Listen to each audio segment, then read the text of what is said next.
எல்லோருக்கும் வணக்கம். நாம் இன்னைக்கு 6ஆம் வகுப்பு சமச்சீர் கல்வியில அறிவியல் பகுதியில வந்து 2ஆம் பருவம்.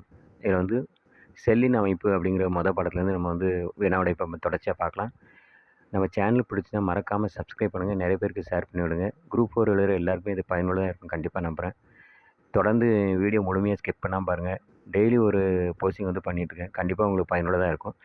வினாவிடை பார்க்கலாம். உயிரினங்களின் அமைப்பு மற்றும் செயல் அலகு என்னன்னா செல். உயிரினங்களின் அமைப்பு மற்றும் செயல் அலகு என்ன அப்படின்னா செல். அடுத்து பொருள்களை கண்ணாடி வில்லையில் வைத்து அளவில் பெரியதாக காண்பதற்கு பயன்படும் கருவி வந்து பெரிஸ்கோப்பு. பொருள்களை கண்ணாடி வில்லையில் வைத்து அளவில் பெரியதாக காண்பதற்கு பயன்படும் கருவியின் பெயர் வந்து பெரிஸ்கோப்பு. அடுத்து செல்லின் ஆற்றல் மையம் என்ன அப்படின்னா மைட்டோகாண்ட்ரியா. செல்லின் ஆற்றல் மையம் வந்து மைட்டோகாண்ட்ரியா. அடுத்து தற்கொலை பைகள் என அழைக்கப்படும் செல் உறுப்பு எது?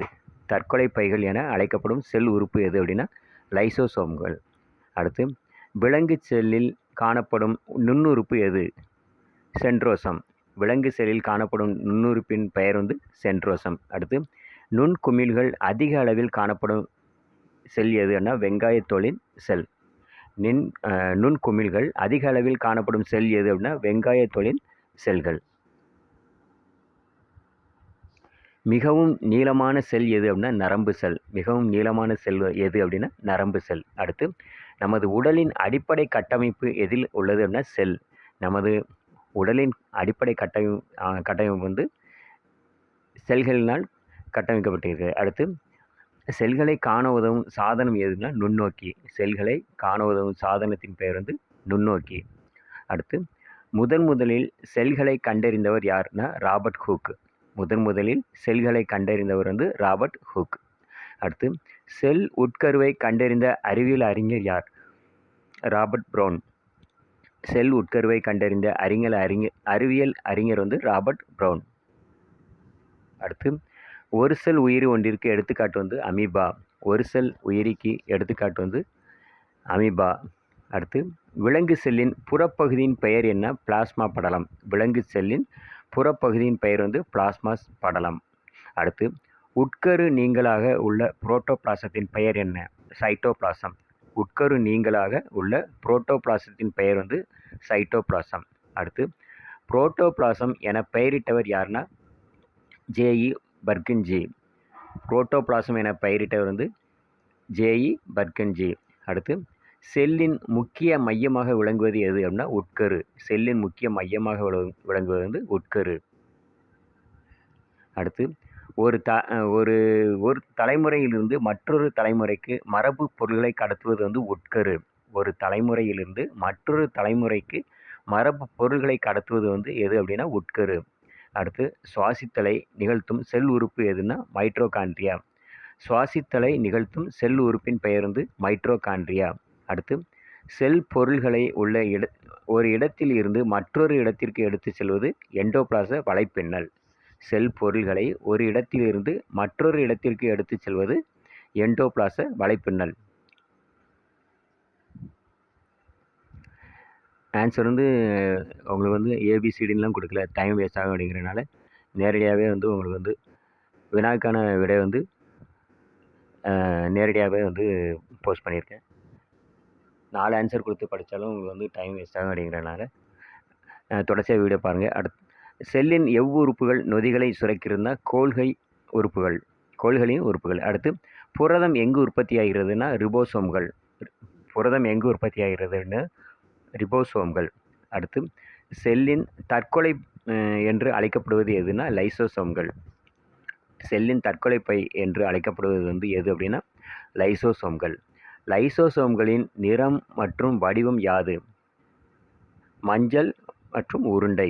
லைசோசோம்களின் நிறம் வந்து வடிவம் என்ன அப்படின்னா மஞ்சள் நிறம், வடிவம் வந்து உருண்டை. அடுத்து சென்ட்ரோசோம்களில் காணப்படும் நுண் உறுப்புகள் யாவை?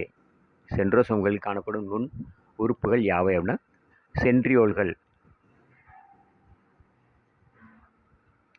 அடுத்து செரித்தல் உறுப்பில் நடைபெறுகிறதுனா லைசோசோம்கள். செரித்தல் உறுப்பில் நடைபெறுகிறதுனா லைசோசோம்கள். அடுத்து செல் பிரிதல் எங்கு நடைபெறுகிறது அப்படின்னா சென்ட்ரியோசோம். செல் பிரிதல் எங்கு நடைபெறுகிறது அப்படின்னா சென்ட்ரியோசோம். அடுத்து நுண்குமிழிகளின் வேலை என்ன அப்படின்னா சத்து நீரை சேமிப்பது. நுண்குமிழிகளின் வேலை என்ன அப்படின்னா சத்து நீரை சேமிப்பது. அடுத்து தாவர செல்லில் வெளியுறையில் காணப்படும் பொருள் எது அப்படின்னா செல்லுலோஸ். தாவர செல்லில் வெளியுறையில் காணப்படும் பொருளின் பெயர் வந்து செல்லுலோஸ். அடுத்து தாவர செல்லில் காணப்படாத செல் நுண் உறுப்பு எது அப்படின்னா சென்ட்ரோசம். தாவர செல்லில் காணப்படாத செல் நுண் உறுப்பு எது அப்படின்னா சென்ட்ரோசம். அடுத்து தாவர செல்லுக்கே உரிய நுண் உறுப்பு எது அப்படின்னா கனிமங்கள். தாவர செல்லுக்கே உரிய நுண் உறுப்புகள் கனிமங்கள்.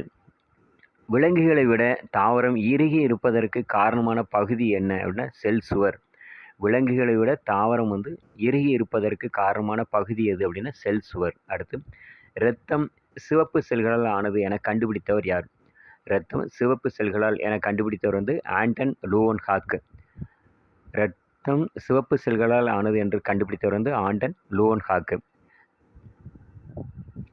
செல்லின் உள் அழுத்தத்தை ஒரே மாதிரி பேணுவது எதுன்னா நுண்குமிழிகள். செல்லின் உள் அழுத்தத்தை ஒரே மாதிரி பேணுவது வந்து நுண்குமிழிகள். அடுத்து மண்ணீரல் செல் பழுதடைவதால் உண்டாகும் நோயின் பெயர் என்ன? நீரழிவு நோய். மண்ணீரல் செல் பழுதடைவதால் உண்டாகும் நோயின் பெயர் வந்து நீரழிவு நோய். அடுத்து ஒளிச்சேர்க்கை நடைபெற உதவுவது எது அப்படின்னா பச்சையம். ஒளிச்சேர்க்கை நடைபெற உதவுவது பச்சையம்.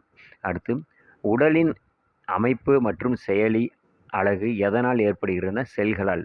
உடலின் அமைப்பு மற்றும் செயலி அழகு வந்து எதனால் ஏற்படுகிறது அப்படின்னா செல்களால். அடுத்து பிளாஸ்மா படலத்திற்கு உள்ளே இருக்கும் குமிழ் போன்ற திரவம் எதுனா புரோட்டோபிளாசம். பிளாஸ்மா செல் படலத்திற்கு உள்ளே இருக்கும் குமிழ் போன்ற திரவத்தின் பெயர் வந்து புரோட்டோபிளாசம். அடுத்து தாவர மற்றும் விலங்கு செல் எந்த வகையைச் சேர்ந்ததுன்னா யூகேரியோடிக். தாவரம் மற்றும் விலங்கு செல் எந்த வகையைச் சேர்ந்ததுன்னா யூகேரியோடிக். அடுத்து தெளிவற்ற உட்கருவை கொண்ட செல் எதுனா புரோகேரியாடிக்.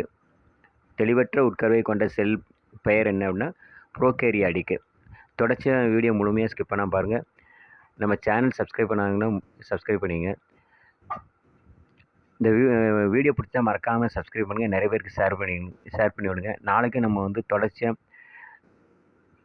6ஆம் வகுப்பு 2ஆம் பருவத்தில் 2வது பாடம் பொருள்களை பிரித்தல் அப்படிங்கிற பாடத்துலேருந்து வினாவிடை நாளைக்கு பார்க்கலாம். நன்றி.